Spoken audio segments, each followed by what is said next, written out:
সবাইকে জানাচ্ছি ঈদুল আজহার শুভেচ্ছা। ঈদ মুবারক। আমন্ত্রণ জানাচ্ছি বাংলাভিউ রাতের সংবাদে। সাথে আছে আমি সত্যজিৎ সিংহ। শুরুতেই সংবাদ শিরোনাম। করোনা ও বন্যা পরিস্থিতিতে সিলেট সহ সারা দেশে ভিন্ন আমেজে ঈদুল আজহা উদযাপন। স্বাস্থ্যবিধি মেনে মসজিদে মসজিদে ঈদের নামাজ আদায়। শুরু হলো বাঙালির সুখের মাস আগস্ট। 1975 সালের 15 আগস্ট ঘাতকদের হাতে সপরিবারে নিহত হন জাতির পিতা বঙ্গবন্ধু শেখ মুজিবুর রহমান। সিলেটে এবারও চামড়া নিয়ে বিপাকে মৌসুমী ব্যবসায়ীরা। পানির দামে কিনতে চান আড়তদাররা। দেশে করোনায় আরও 21 জনের প্রাণহানি, নতুন আক্রান্ত 2199 জন। সিলেট বিভাগে 8000-এর ফলক স্পর্শ করতে যাচ্ছে করোনা, নতুন আক্রান্ত 105, সুস্থ 50। কুরবানির বর্জ্য অপসারণে সিলেটের মাঠে 1200 পরিচ্ছন্নতা কর্মী। 24 ঘন্টার মধ্যে নগরী পরিচ্ছন্ন করার ঘোষণা মেয়রের।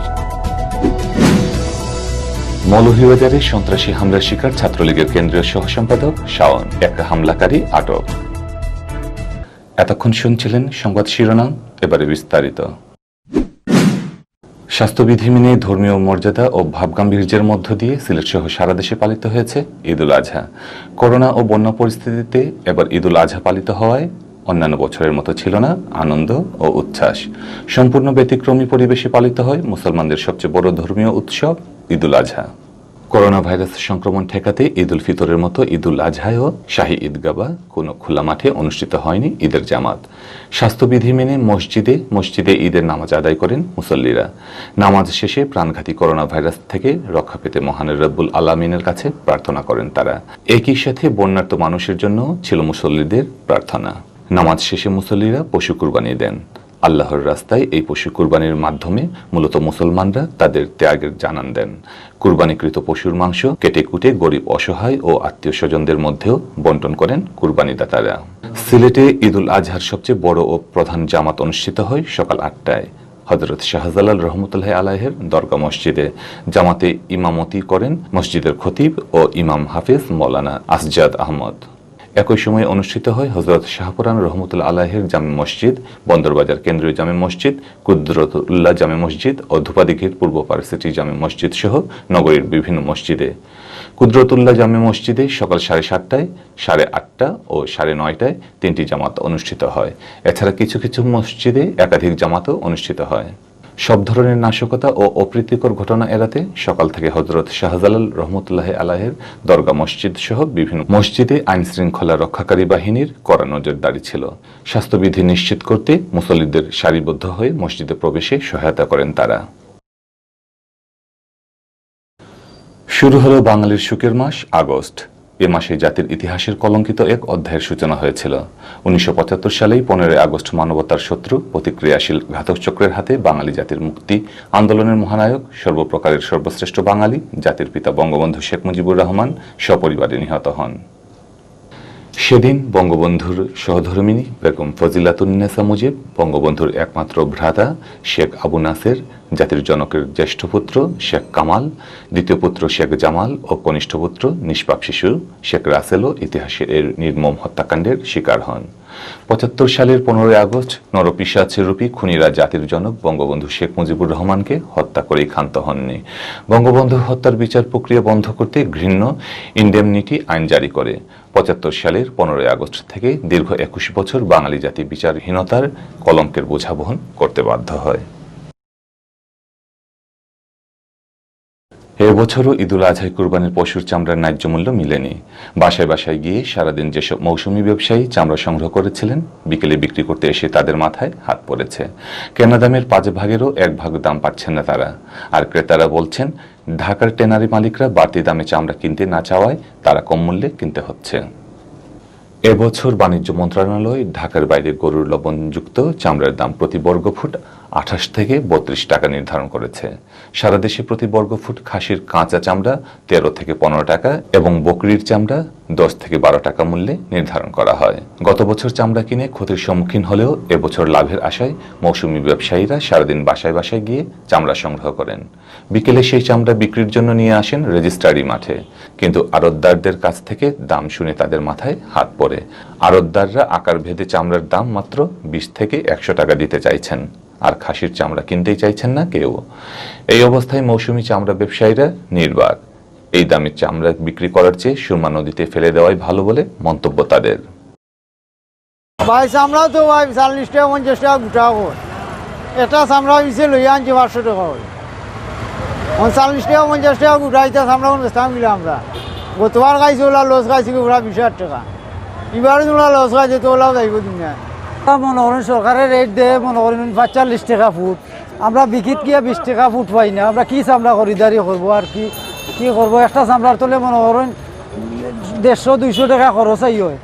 আর আড়তদাররা বলছেন ঢাকা ট্যানারি মালিকরা সরকার নির্ধারিত মূল্য দিতে চায় না।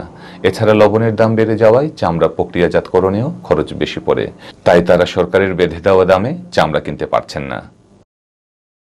চামড়ার দামগুলো যদি কম হলো ভাই, আমাদের বিদেশে কোনো সরকার কোনো ব্যবস্থাপনা করে নাই, সরকার কোনো চুক্তি নেয় নাই, এরপরে কোনো ব্যাপারীরা টাকা দেয় নাই, ব্যাপারীরা মাল নিয়ে যায় কোম্পানিতে ট্যানারিতে, ওখানে গেলে আমাদের মাল রাখে, টাকা কালকে পাঠাই দিমু কই মালটা রাখা দেয়। গত 3 বছর ধরে কোরবানির পশুর চামড়া নিয়ে সারা দেশে চলছে তঘুলকি কাণ্ড। নানা অজুহাতে মৌসুমী ব্যবসায়ীদের কাছ থেকে পানির দামে চামড়া কিনে নেন আড়তদাররা। এজন্য মৌসুমী ব্যবসায়ীরা দায়ী করছেন আড়তদার সিন্ডিকেটকেই। দেশে দীর্ঘতর হচ্ছে করোনা ভাইরাসে মৃত্যুর তালিকা। গত 24 ঘন্টায় এ তালিকায় যুক্ত হয়েছে আরও 21 জনের নাম। মৃতদের মধ্যে পুরুষ 16 জন ও নারী 5 জন। ভাইরাসটিতে মৃতের সংখ্যা এখন পর্যন্ত 3132 জন।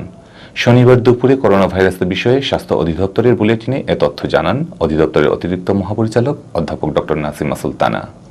করোনা ভাইরাসের শনাক্তে গত 24 ঘন্টায় 8669টি নমুনা সংগ্রহ করা হয়। আগের কয়েকটি সহ পরীক্ষা করা হয় 8802টি নমুনা। এর মধ্যে 2199 জনের শরীরে করোনা শনাক্ত হয়েছে। ফলে এ পর্যন্ত নমুনা পরীক্ষার সংখ্যা দাঁড়িয়েছে 11,85,611। গত 24 ঘন্টায় সুস্থ হয়েছেন আরও 1117 জন। এ নিয়ে মোট সুস্থ রোগীর সংখ্যা দাঁড়ালো 1,34,253 জনে।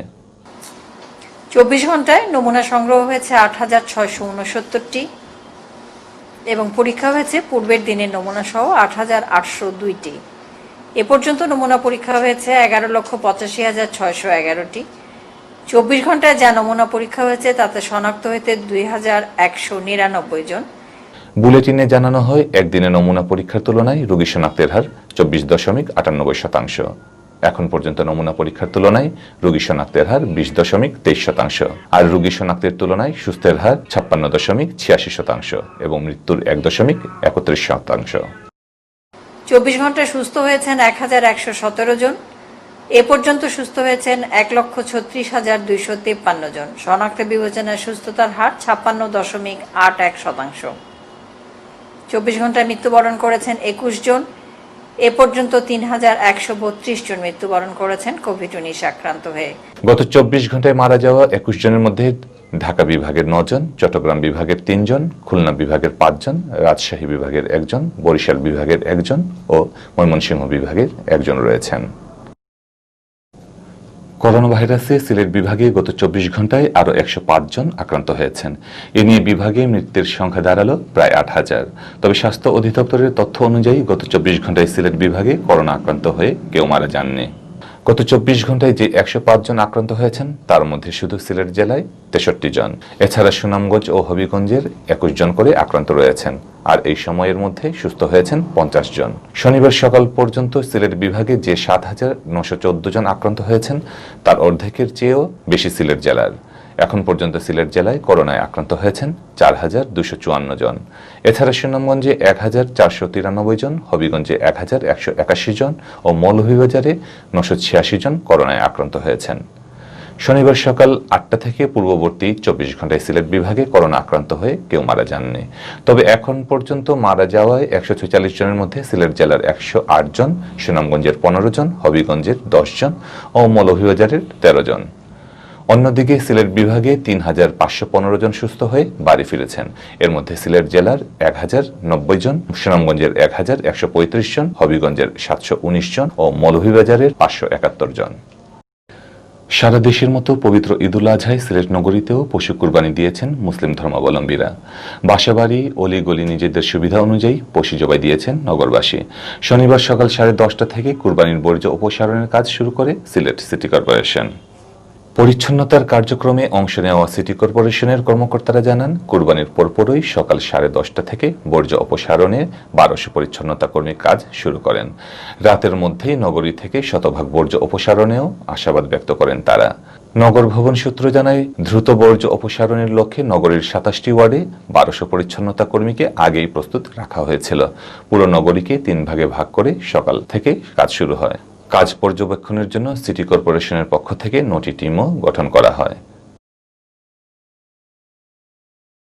যে কোভিড-19 আসার জন্য অনেকেই বাড়িতে কুরবানি না দিয়ে অনেকে রাস্তার মধ্যে করে ফেলছেন। তাই আমরা তড়িৎ গতিতে যাতে রাস্তা থেকে এগুলা বর্জ্য অপসারণ করা হয়, এজন্য আমাদের পুরো টিম রাস্তায় নামছে। বিগত দিনের তুলনায় এবার আরও পর্যাপ্ত পরিমাণ পরিশ্রমী কর্মী রাখা হয়েছে, প্রায় 912 জনের মতো।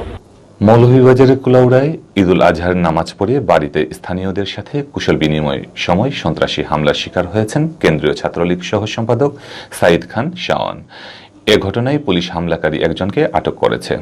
শনিবার কুলাউড়া দক্ষিণ বাজার জামে মসজিদে ঈদের নামাজ পড়ে চাতলগাঁওস্থ নিজের বাড়িতে ফেরেন শাওন।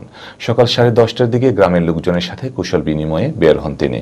কুশল বিনিময় শেষে বাড়ি ফেরার সময় গ্রামের ইস্তাক আলীর বাড়ির সামনে এলাকার শিবলু, তার ছেলে ইমন ও সাইমন, শিবলুর ভাই লেবু মিয়া ও তার ছেলে রাব্বি মিয়া সহ কয়েকজন দেশীয় অস্ত্রসহ নিয়ে তার উপর হামলা চালায়।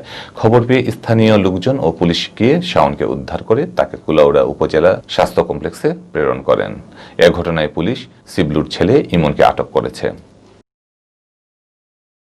এতক্ষণ দেখছিলেন বাংলাভিউ রাতের সংবাদ।